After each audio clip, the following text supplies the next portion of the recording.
Amém? Deixa eu orar para a vida desse homem de Deus aqui. Estenda suas mãos para cá. Pai, em nome do teu Filho amado Jesus Cristo, eu te consagro a vida do nosso pastor, nosso amigo, que está aqui em Resende pelo motivo do nosso casamento do filho. Eu agradeço pela vida dele, agradeço pela sua família tão abençoada. Que o Senhor venha derramar uma palavra abençoada por meio dele nessa noite. Amém. Que o Senhor possa guardar e sustentar esse irmão. Em nome de Jesus Cristo, fala conosco. Usa teu filho se colocou aqui à disposição e falou: eis-me aqui, usa-me a mim. Então, a palavra é contigo, deixa Deus te usar, em nome de Jesus Cristo. Amém. Amém, glória a Deus.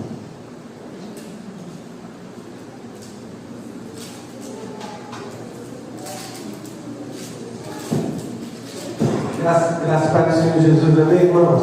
Amém. Boa noite a todos. Faz um tempo que eu estava aqui com vocês, né? O pessoal puxando minha orelha aí esse final de semana. Pastor, você não volta aqui mais, não sei o quê. Mas eu confesso para os irmãos que queria estar aqui com vocês antes.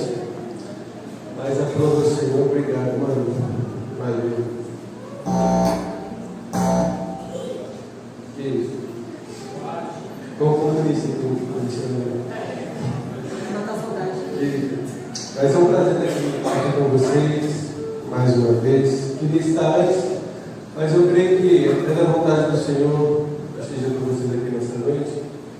E no meu coração estava filmando algumas coisas para poder compartilhar com vocês e meio que de última hora eu decidi mudar tudo.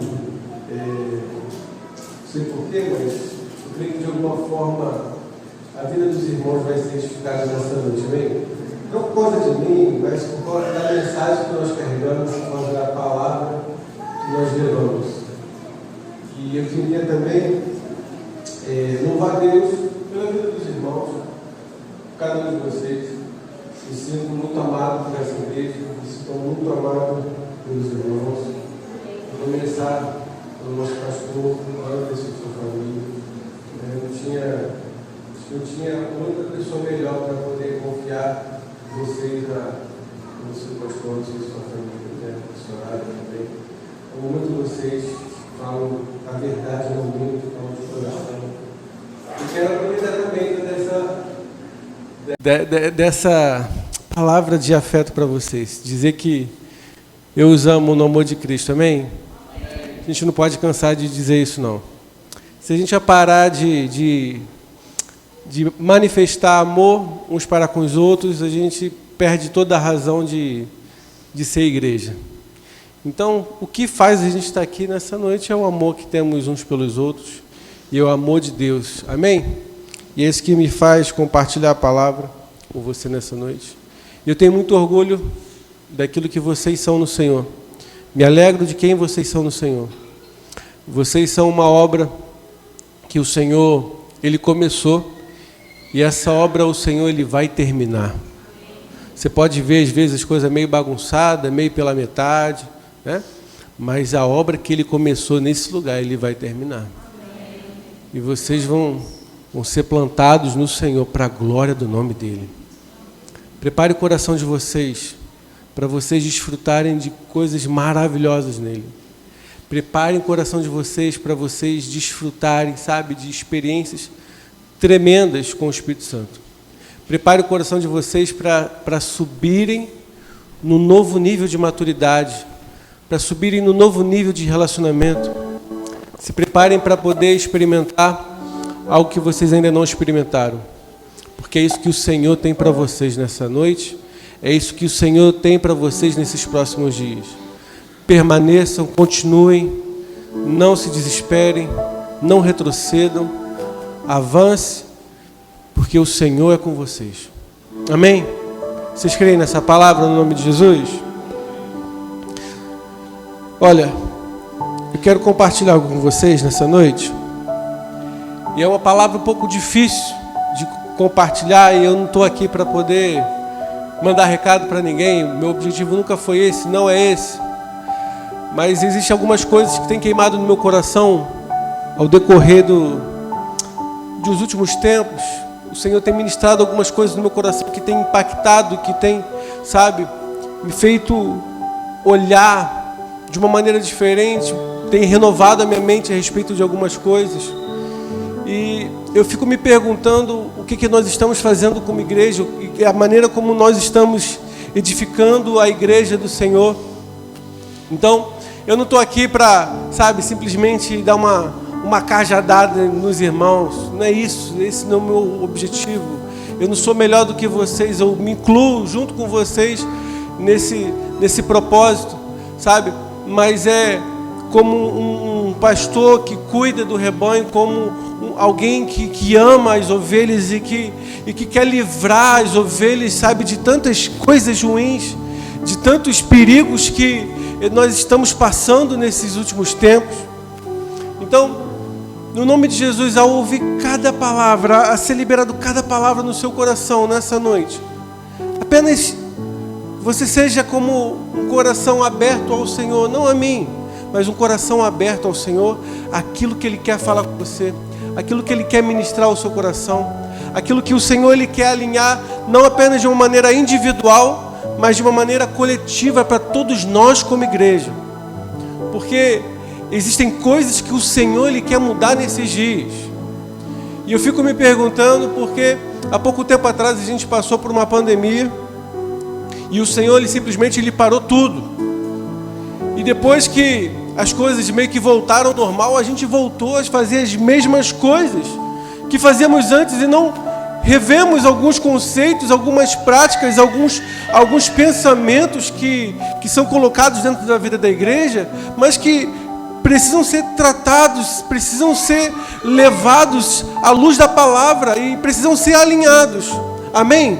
Então o Senhor Ele quer nos alinhar.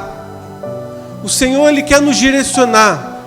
Nós estamos num processo de transição, de tratamento com o Senhor. O Senhor está nos alinhando. Porque nós estamos sendo preparados e adornados para o encontro com o Senhor Jesus. Eu não sei você, mas eu espero estar com o Senhor Jesus, amém? Eu quero me encontrar com o Senhor Jesus e você vai se encontrar com Ele. Porque nós somos a igreja do Senhor. Nós somos a noiva do Cordeiro, amém? Então o Senhor Ele está ajustando algumas coisas. Então é preciso liberar, às vezes, algumas palavras de advertência para que a gente venha ser alinhado e para que a gente tome alguns cuidados para que não haja situações onde vai trazer algo que vai ser nocivo para a igreja. Então eu queria que você abrisse sua Bíblia lá em Mateus, capítulo 7, verso 21. Mateus, capítulo 7, verso 21. Que o Senhor me ajude, que seja o Espírito de Deus falando através da minha vida ao seu coração. Que seja a unção do Senhor fluindo nesse lugar. Que seja o Espírito de Deus movendo sobre nós nessa noite. Mateus 7, 21. Aleluia. Mateus 7, 21. A Bíblia diz o seguinte: nem todo o que me diz Senhor, Senhor, entrará no reino dos céus, mas aquele que faz a vontade de meu Pai que está nos céus. Muitos naquele dia hão de dizer-me: Senhor, Senhor, porventura não temos nós profetizado em Teu nome? E em Teu nome não expelimos demônios? E em Teu nome não fizemos muitos milagres? Então lhes direi explicitamente: nunca vos conheci. Apartai-vos de mim, os que praticais a iniquidade. Essa palavra não é minha palavra, são as palavras do Senhor Jesus. Muitos naquele dia vão dizer Senhor, Senhor, mas o Senhor vai dizer para eles: afastai-vos de mim, vocês que praticam iniquidade, eu não conheço vocês. E aquilo que o Senhor tem falado ao meu espírito nesses dias é que é chegado um tempo aonde nós precisamos parar de edificar reinos para homens e precisamos edificar um reino para Deus. Precisamos olhar para o Senhor e precisamos entender que a obra que é feita é para o Senhor e é o Senhor que faz. Esse é o tempo é agora. É tempo de nós nos arrependermos da nossa presunção. A presunção de acharmos que sabemos qual é a vontade de Deus. Naquele dia o Senhor fala: muitos acham que sabem qual é a minha vontade. Você acha que sabe qual é a vontade do meu Pai? E você diz: Senhor, Senhor, eu fiz isso, eu fiz aquilo. E Jesus fala: olha, eu não conheço você. Somos muitas vezes presunçosos em achar o que Deus quer para nós. E se nós não tivermos o devido cuidado, corremos o risco de gastarmos a nossa vida toda investindo em algo que não vai ter nenhum valor eterno. E quando eu falo de investir em algo que vai ter valor eterno, eu não estou falando só de você gastar a sua vida lá fora, não. Eu estou falando que você pode gastar a sua vida com coisas aqui dentro e não ser recompensado por nada disso, porque você está sendo movido por uma visão terrena, porque você está sendo movido por algo que é puro ego, que é egoísmo, que é algo que não vai trazer mudança, que não vai trazer relevância na eternidade. Então é tempo sim de nós olharmos e buscarmos e entender e saber qual é a vontade de Deus para nós, em sabermos aquilo que o Senhor tem para nós, para não corrermos o risco de, gastarmos a nossa vida e desperdiçarmos as nossas tarefas com tantos afazeres, com tantas coisas, sabendo que talvez só uma coisa é necessária. Então eu não quero que você perca seu tempo, eu não quero perder o meu tempo. A verdade é essa: naquele dia o Senhor vai dizer, e não para poucos, mas para muitos. Às vezes a gente fica tentando, mexer um pouco dali, um pouco daqui, para poder amaciar um pouco a palavra, mas a verdade é essa: muitos naquele dia vão ouvir do Senhor: apartai-vos de mim, eu não vos conheço. Apartai-vos de mim, eu não quero trazer essa palavra como um peso, mas como um alerta, para que algumas coisas sejam colocadas diante de Deus e sejam provadas as nossas obras e o nosso coração diante do Senhor, para que a gente venha ser alinhado para a vontade dEle. Irmãos, precisamos ser humildes sim, para pedir para que Ele revele a vontade dEle para nós. É verdade que podemos fazer tantas coisas, e eu fico pensando, eu falo essas coisas, eu não falo com alegria, eu falo isso, mas não porque eu sou melhor do que qualquer pessoa, eu sou melhor do que qualquer pastor, ou sou melhor do que os irmãos, mas sim, eu me preocupo sim, e talvez essa seja uma preocupação sua, porque muitas vezes as nossas igrejas estão parecendo mais empresas e menos uma casa de família. Nós estamos edificando algo puramente voltado em glorificar o homem, em exaltar o homem, em trazer ganhos e lucros e mais lucros. E isso não está no coração do Pai. É muito interessante que eu estava orando há alguns meses atrás, e essas coisas já estão queimando há muito tempo, muito tempo. E cada vez que passa, essa revelação, ela vai ganhando mais peso, mais forma. E uma vez eu estava orando de manhã, e o Espírito Santo falou comigo: Heitor, o que precisa numa igreja? Quais são as coisas que não podem faltar numa igreja? E eu fiquei ali meditando, ouvindo do Senhor, e Ele falou: o que não pode faltar numa igreja é o que não pode faltar numa casa, é o que não pode faltar numa família. Se você tira algumas coisas de uma família, você desfacela, você destrói aquele lar. E os mesmos princípios que são fundamentais para uma família são os mesmos princípios que são fundamentais para a igreja do Senhor. E foi muito interessante que eu me senti impelido pelo Espírito para perguntar para minha esposa: o que não pode faltar numa igreja? E não falei nada para ela. Eu perguntei pela manhã, falei assim: amor, faz o seguinte, você vai pensar, você vai meditar do que não pode faltar numa igreja. E eu vou sair, porque eu estava com minha agenda cheia naquele dia, e à noite eu vou saber qual é a sua resposta àquilo que o Senhor falou no seu coração. E aí quando eu cheguei em casa, já na cama para dormir, eu perguntei a ela, e ela falou assim: Heitor, a única coisa que veio ao meu coração é que a igreja precisa ser como uma casa, como uma família.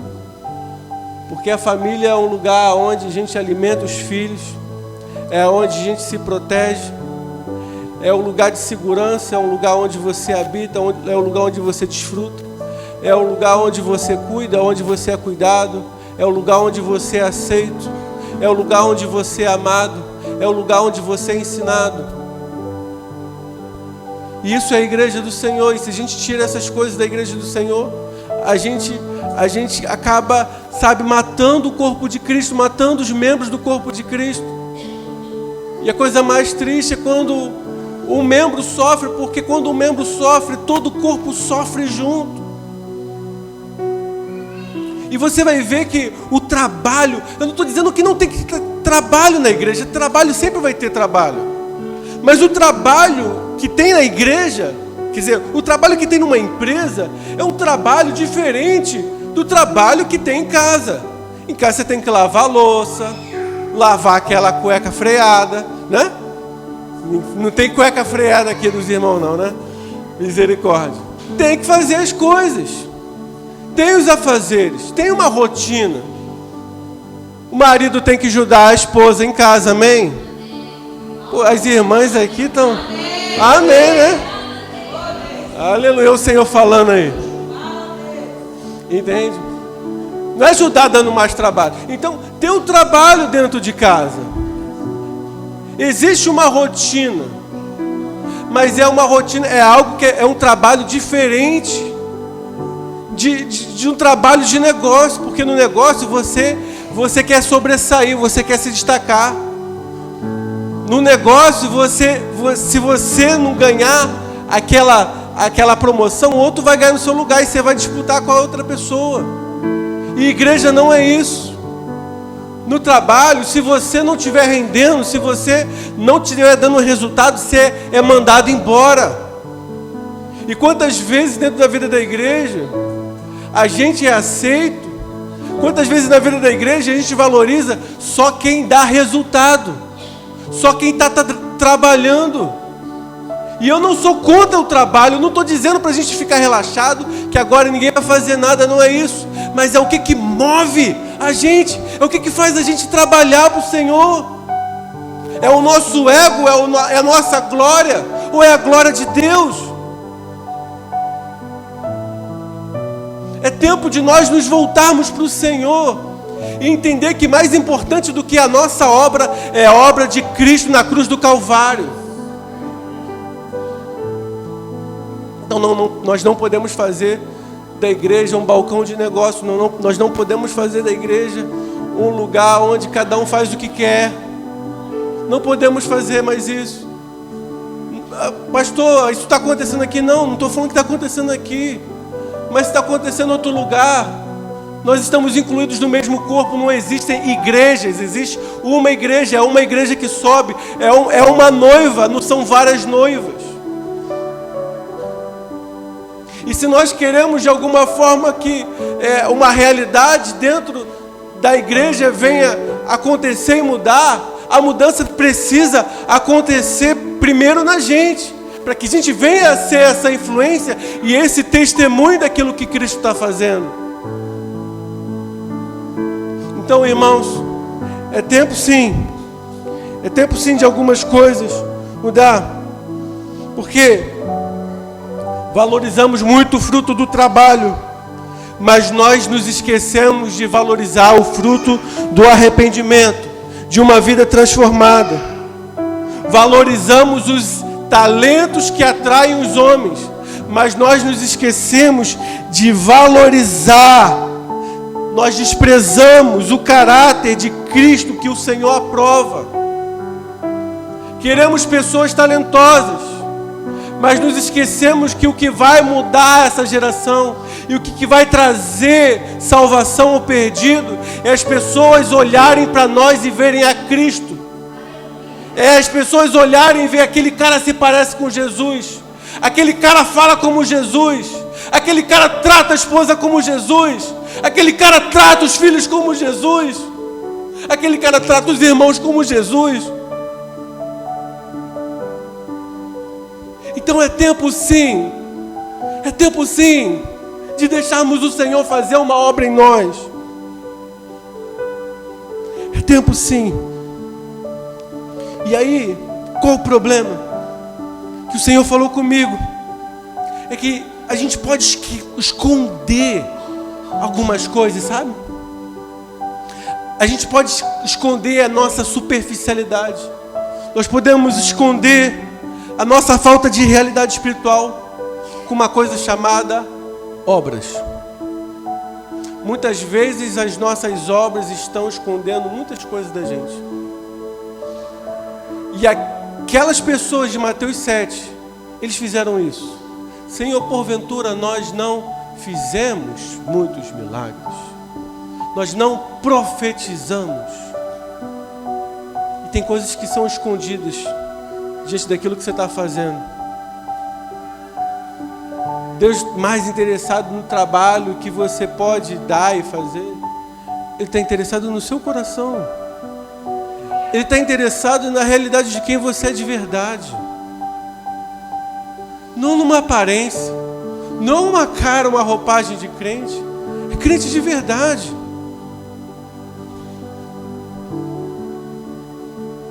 Muitos naquele dia vão dizer: Senhor, Senhor, porventura eu não liderei uma célula? Eu não era diácono? Senhor, Senhor, eu fazia isso, fazia aquilo. Senhor, eu era um dizimista fiel. No que você está se escondendo diante de Deus? O que você está usando para se esconder de Deus? Qual é a figueira que você está usando para esconder a sua nudez? É tempo de tirar essa figueira fora e mostrar quem você é de verdade para o Senhor. Como é que a gente esconde? O que a gente esconde? Através desse texto eu cheguei a 3 conclusões. Primeira conclusão é que as obras, elas escondem a iniquidade. Muitas pessoas estão escondendo a sua iniquidade através das obras. Sim, porque você vê tanta coisa, é tanto escândalo para cá e tanto escândalo para lá, e às vezes de pessoas que são muito ativas dentro da vida da igreja. É verdade ou não é, irmãos? É verdade ou não é?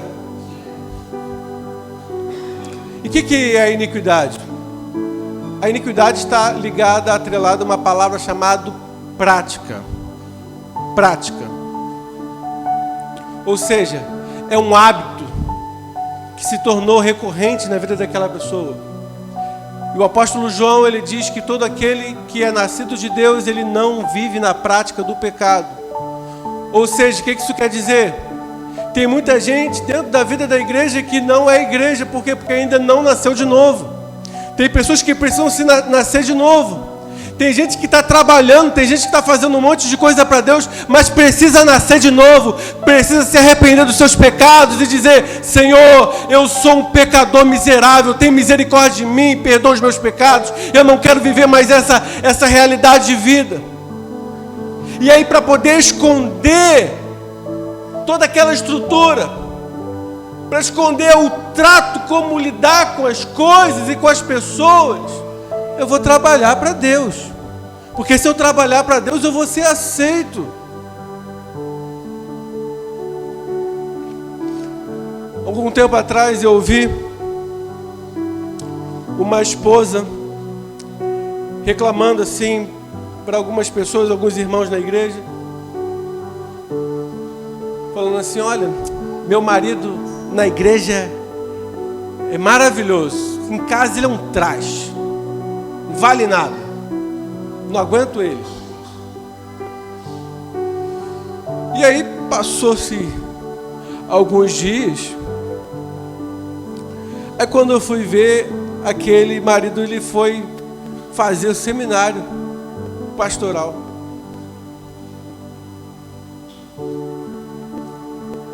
E a gente fica pensando assim: quantos casos são parecidos como esse? De pessoas que precisavam nascer de novo, e talvez já nasceram de novo, mas precisavam ser discipulados, precisavam, receber algo do Senhor e ser tratado no caráter, algumas questões práticas no Senhor, mas que vai deixando, a rotina da igreja tomar forma e tomar conta, e quando vê, aquela pessoa está inserida, envolvida em tanta coisa, e está com um ego lá em cima, porque agora não é um pecador comum, agora é um fariseu, que tem um conhecimento das coisas de Deus, que tem um conhecimento da palavra de Deus, mas que essa palavra não trouxe mudança nenhuma, e ele se acha melhor porque sabe, mas não pratica. E eu não estou dizendo isso que respeito dos irmãos, longe disso, mas é uma advertência para a forma como nós vamos edificar, é uma advertência para nós escolhermos que tipo de igreja nós queremos construir, o que nós estamos edificando para o Senhor. É tempo de nós pararmos de nos esconder através das obras, e deixar o Senhor tratar o nosso ego, deixar o Senhor tratar o nosso caráter. Porque quanta gente que pregou para Moisés, nasceu de novo, foi batizado lá em 1900 e bolinha, e você vê aquela pessoa, ela não amadurece, não cresce espiritualmente, são os mesmos problemas, são as mesmas picuinhas, são as mesmas crises, são os mesmos pecados. Então há um tempo que é necessário de crescer, amadurecer, mudar. O Senhor, Ele quer que você avance. O Senhor, Ele quer transformar algumas coisas dentro de você, para que você não volte a velhas coisas, a velhas práticas e esteja num ciclo vicioso de pecado. Mudar algumas coisas dentro da sua vida.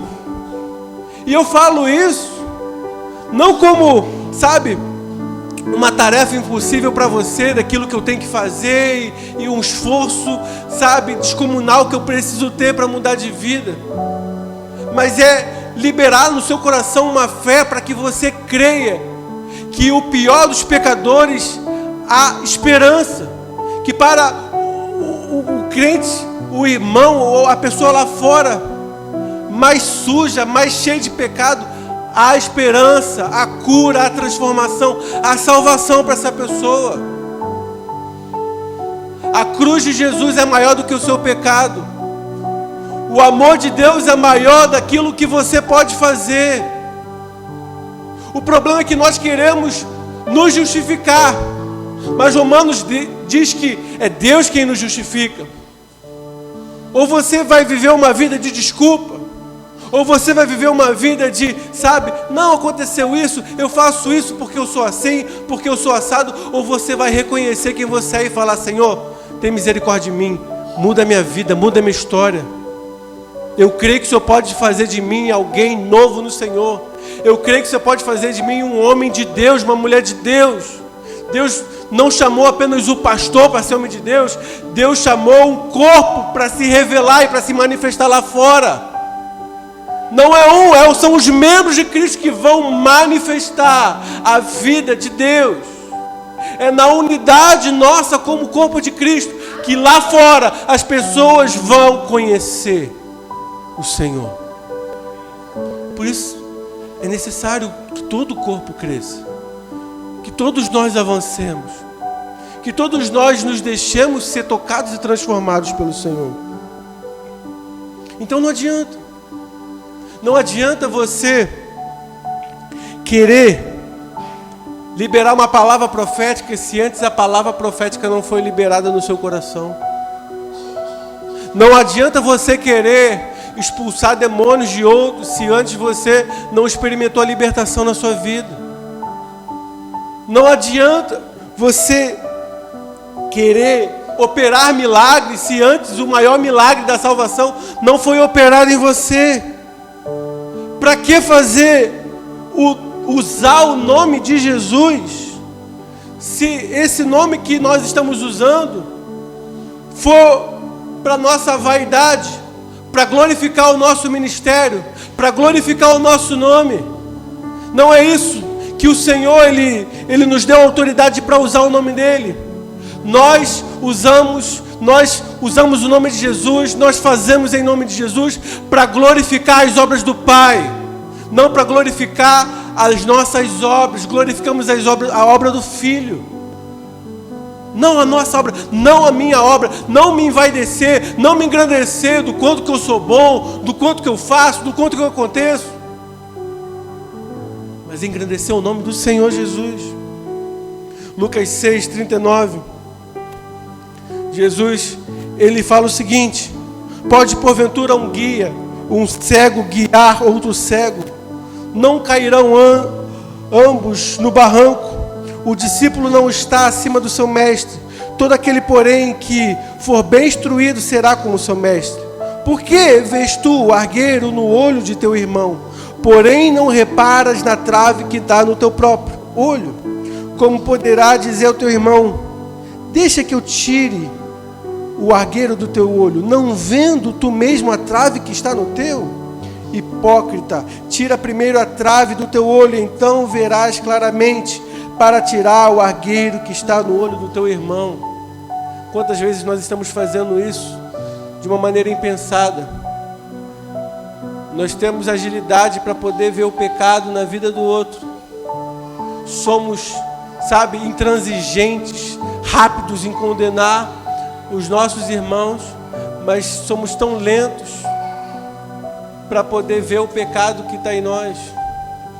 Somos rápidos em culpar as pessoas, mas existem coisas que precisam ser tratadas e trabalhadas em nós.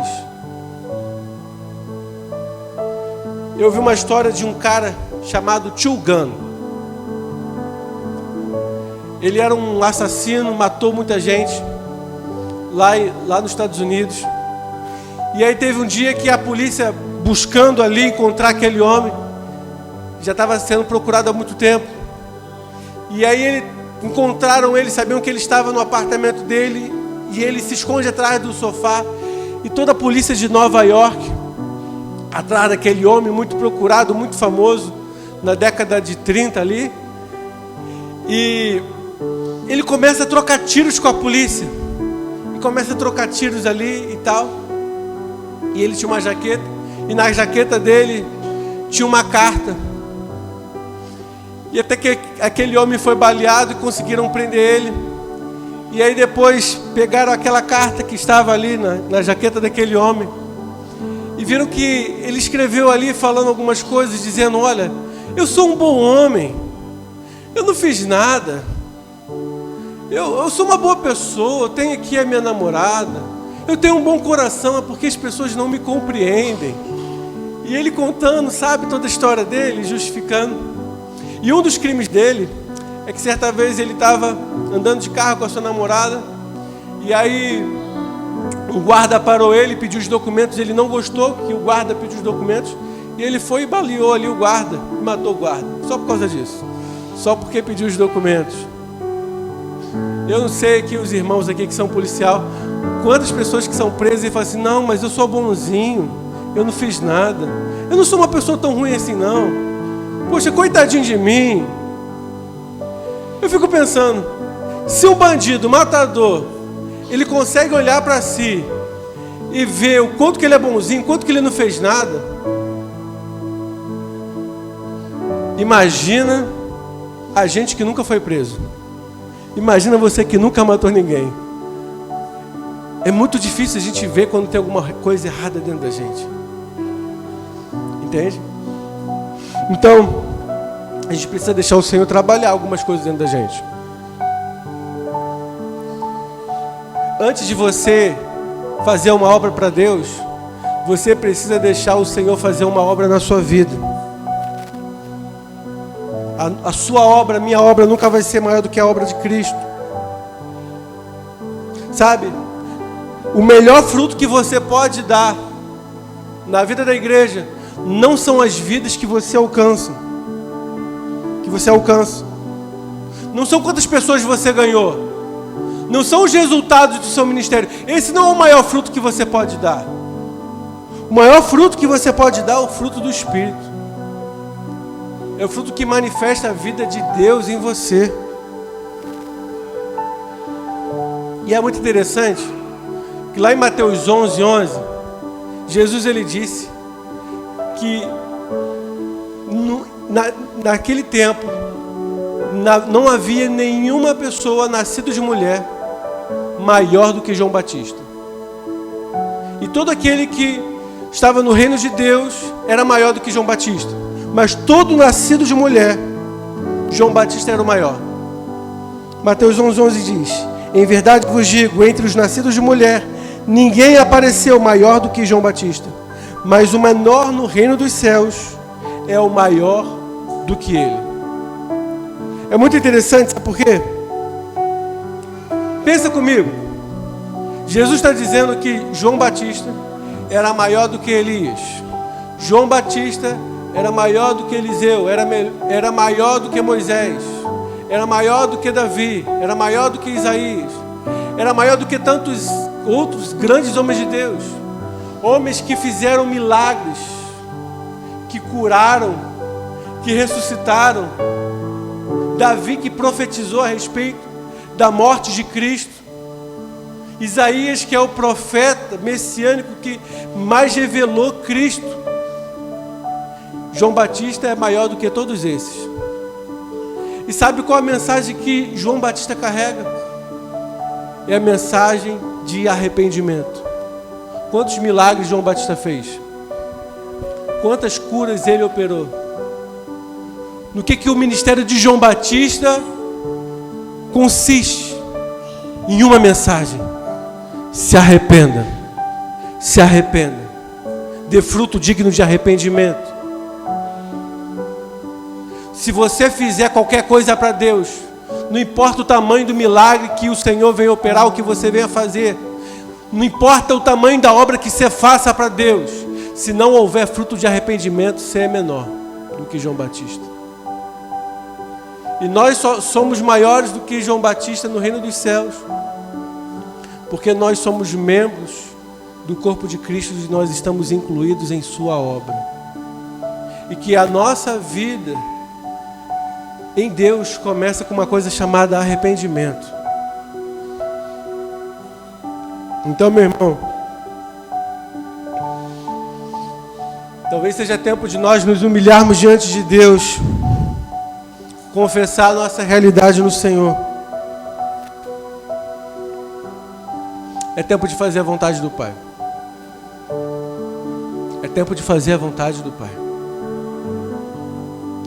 Segundo lugar, se primeiro nós escondemos as nossas obras, escondemos as nossas iniquidades, as obras também podem esconder a falta de intimidade. Jesus disse para aquelas pessoas: eu não conheço vocês. Muitos presumem conhecer o Senhor, mas vão ouvir: eu não conheço vocês. A verdade é que nós não podemos usar os nossos compromissos, não podemos usar o ativismo que tem matado a igreja para justificar uma vida sem intimidade com o Senhor. Não podemos justificar as atividades na vida da igreja a falta de oração.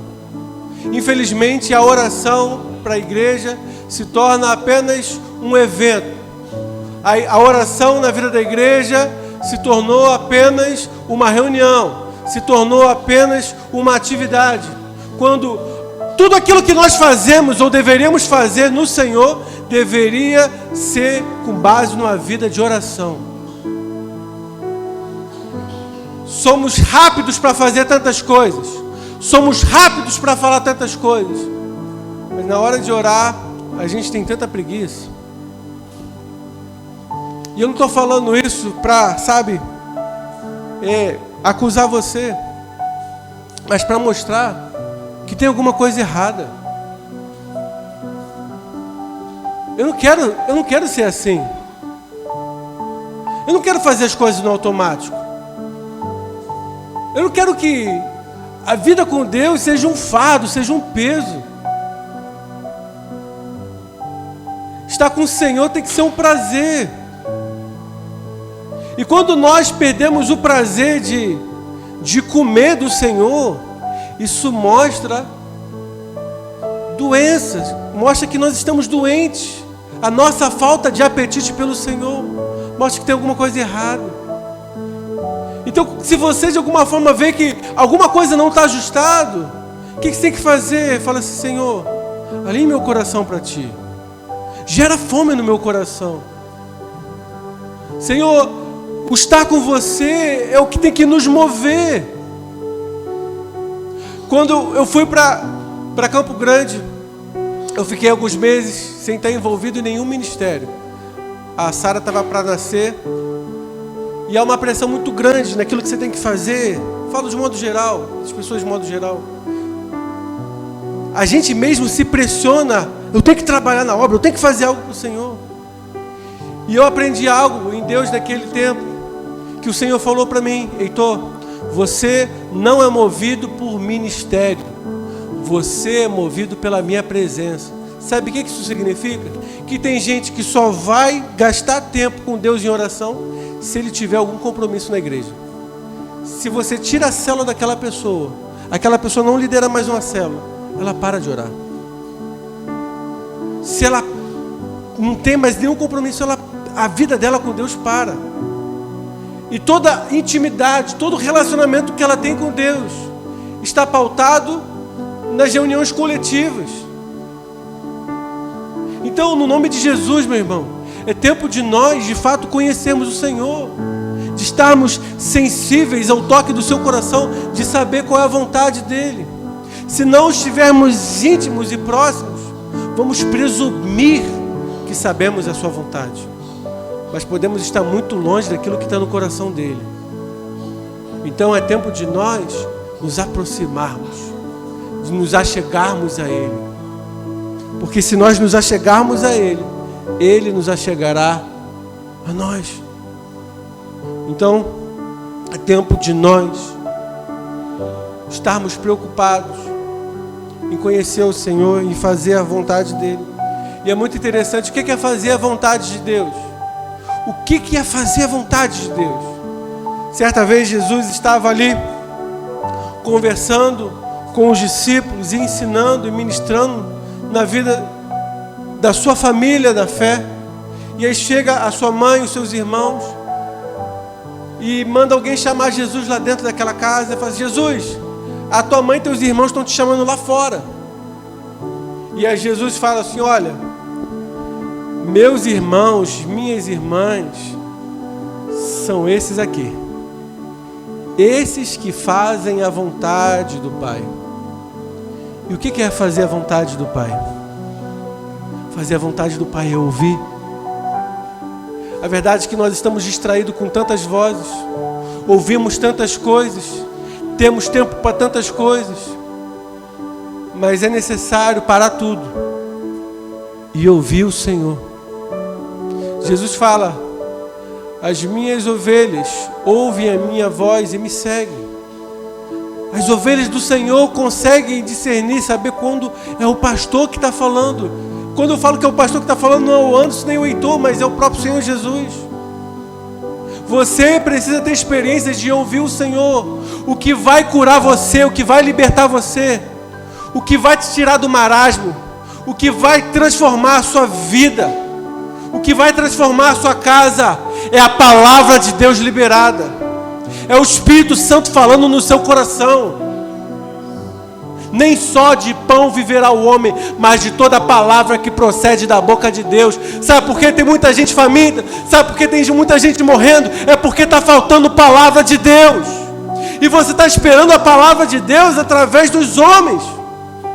Mas a palavra de Deus não é através só dos seus profetas, é através do Espírito que fala através das Escrituras. Pega a tua Bíblia, abra a tua Bíblia, se ajoelha na tua cama, fala para o Senhor: Senhor, não sai daqui enquanto o Senhor não falar comigo. Senhor, eu estou passando por essa situação, me cura, me restaura, restaura a minha casa, restaura a minha vida, muda algo dentro de mim, fala comigo. Se eu sou tua ovelha, fala comigo, Jesus, Fala aquilo que eu preciso ouvir, me direciona, guia os meus passos, porque o Senhor é o meu pastor, é o Senhor que me guia, é o Senhor que endireita as minhas veredas. A gente precisa fazer isso, correr o risco de ouvirmos aquilo que não queremos ouvir, correr o risco de sermos respondidos muitas vezes com silêncio, mas já ouviu o Senhor sermos transformados, sermos edificados.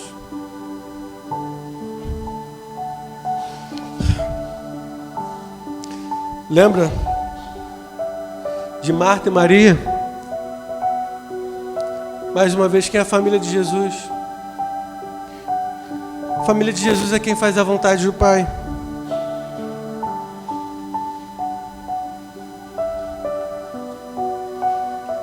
E fazer a vontade do Pai é você ouvir o Senhor. Maria escolheu a melhor parte. Maria escolheu ouvir. Maria escolheu desfrutar da presença de Jesus, sentar com Jesus. Fala, Senhor, fala comigo. Fala comigo, Jesus. É isso que eu preciso. Você não está precisando de uma conferência nova.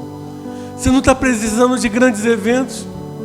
Você está precisando do Espírito Santo falar no seu coração, lá na sua casa, lá no seu quarto. É isso que você está precisando. Você precisa do Senhor. Você não está precisando de mim. Você não está precisando do homem. Precisamos sim uns dos outros como irmãos. Mas mais do que tudo nós precisamos é do Senhor. E eu quero te falar, o Senhor ainda fala. E eu sou testemunha disso.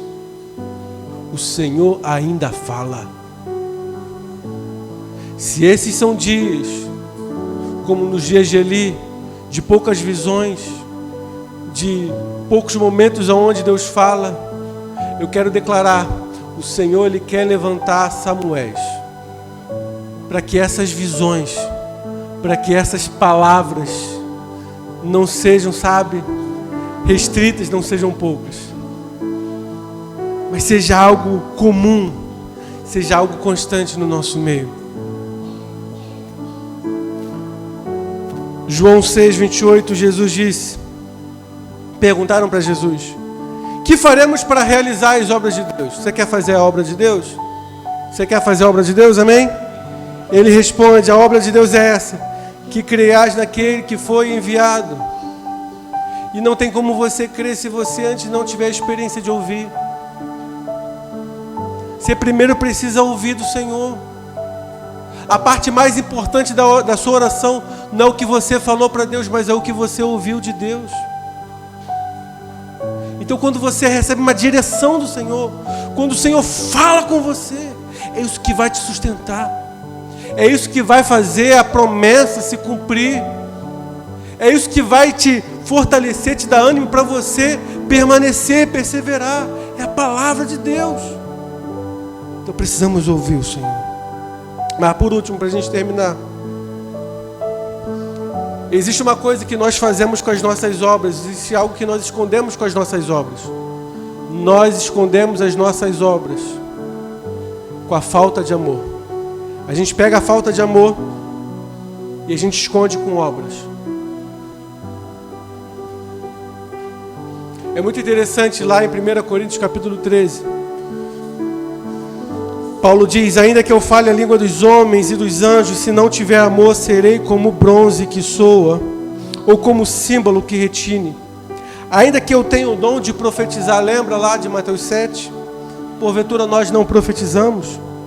E que conheça todos os mistérios e toda a ciência, ainda que eu tenha tamanha fé a ponto de transportar os montes, se não tiver amor, nada serei. Ainda que eu distribua todos os meus bens entre os pobres, e ainda que entregue o meu próprio corpo para ser queimado, se não tiver amor, nada disso me aproveitará. Muitas pessoas estão escondendo tantas coisas, estão fazendo tantas coisas, e o mais importante falta, é o amor.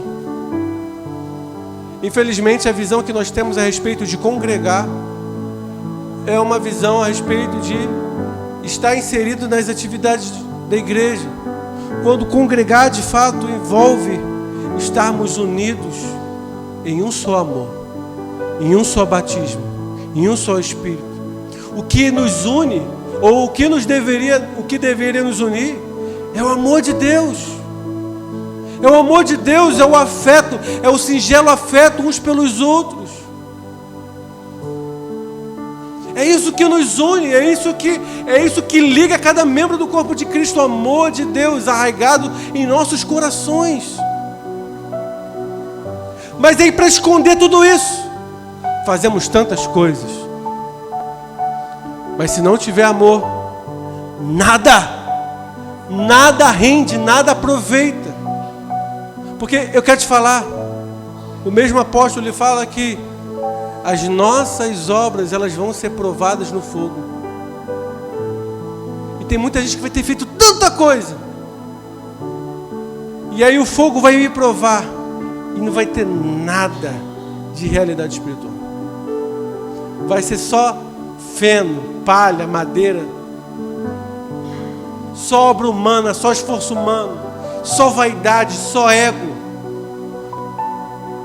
Nada vai aproveitar. A Bíblia fala, o apóstolo Paulo fala em Gálatas que a fé atua pelo amor. O que tem que mover as nossas obras é a nossa fé, e o que move a nossa fé é o amor. Se aquilo que nós fazemos não for movido por compaixão e por amor, o que nós estamos fazendo?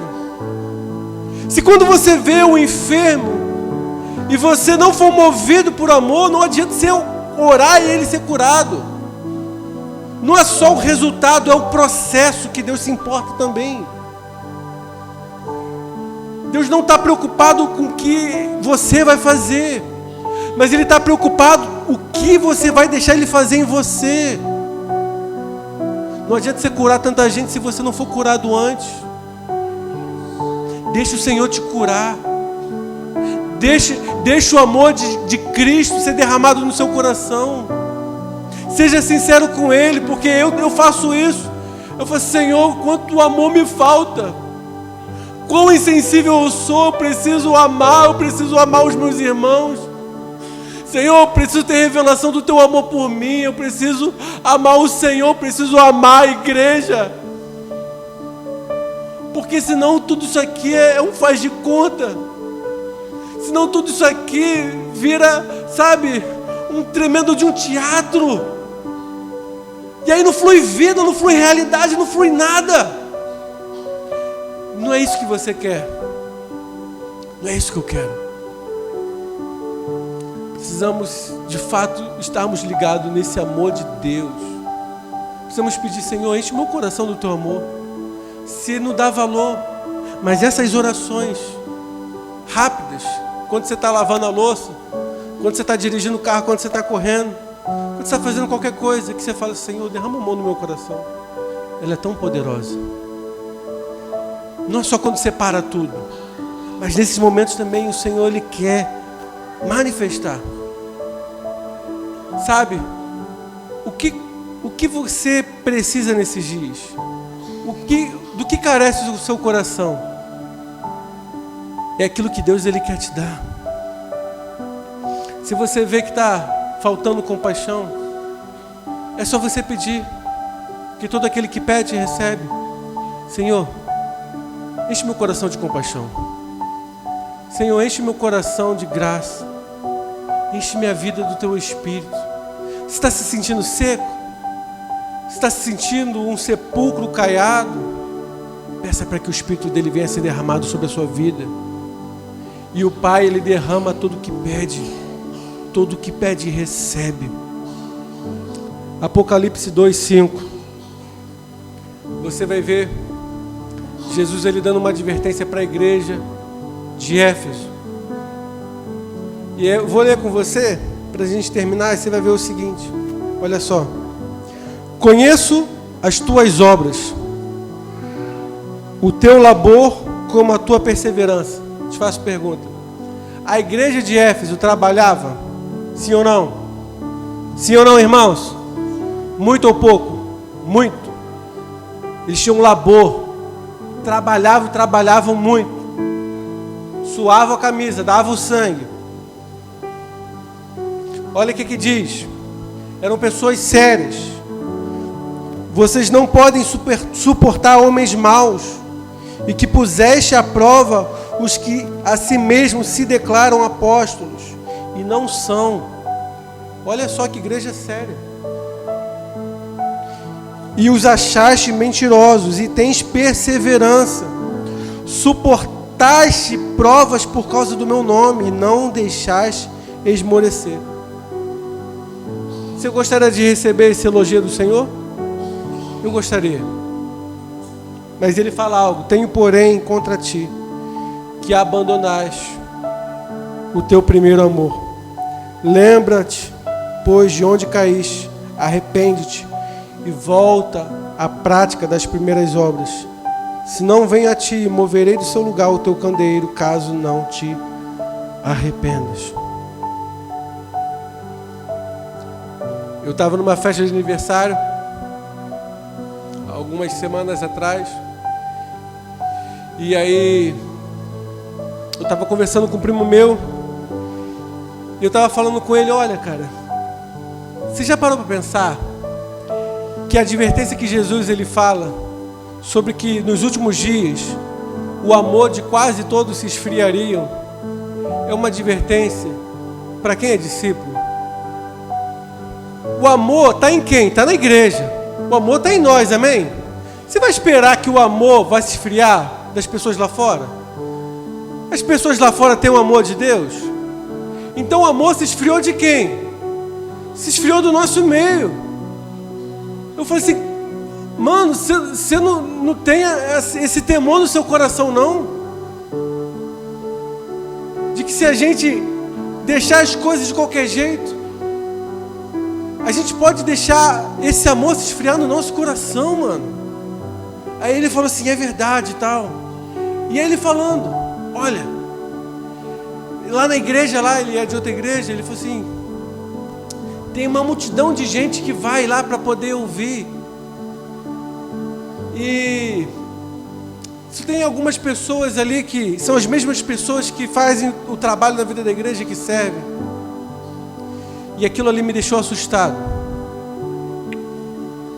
Não porque não era todo mundo que trabalhava lá na igreja local que ele congrega, mas era pelo fato de que ele associou a falta de amor à falta de trabalho.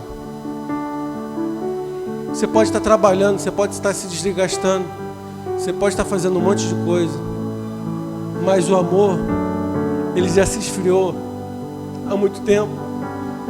Então, no nome de Jesus, como seu irmão que te ama,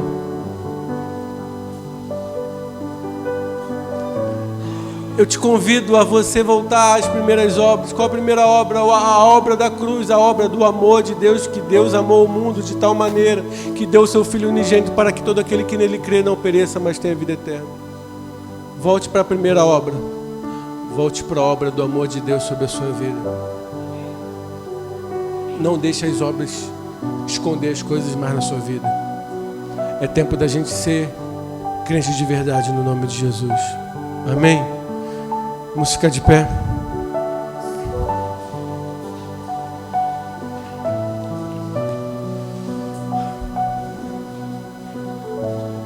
Eu vou orar aqui. Você põe a mão no seu coração. Eu vou já chamar os irmãos do louvor para preparar o momento. Já o pastor antes também, para preparar o momento da ceia.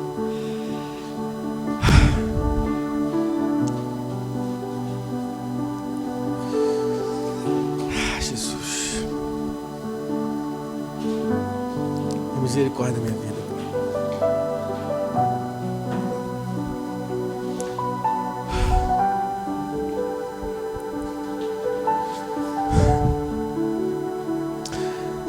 Feche os seus olhos, põe a mão no seu coração. Senhor, no nome de Jesus, Pai. Eu não quero fazer só por fazer. Nós não queremos fazer só por fazer, Senhor. Nos ajude.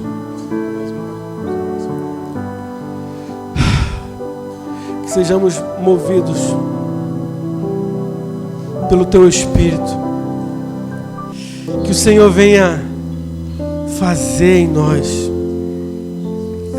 Faz a Tua obra na nossa vida. Nos dê graça para nos arrependermos das nossas obras mortas, dos nossos pecados. Que o Senhor venha conduzir nesses dias homens e mulheres a um verdadeiro arrependimento, a uma transformação genuína. Que seja o Teu amor nos movendo, Pai, nesses dias. Nos livra da religiosidade. Nos livra de viver uma vida de qualquer jeito. Mas que o Teu nome seja glorificado nesse lugar. Em nome de Jesus.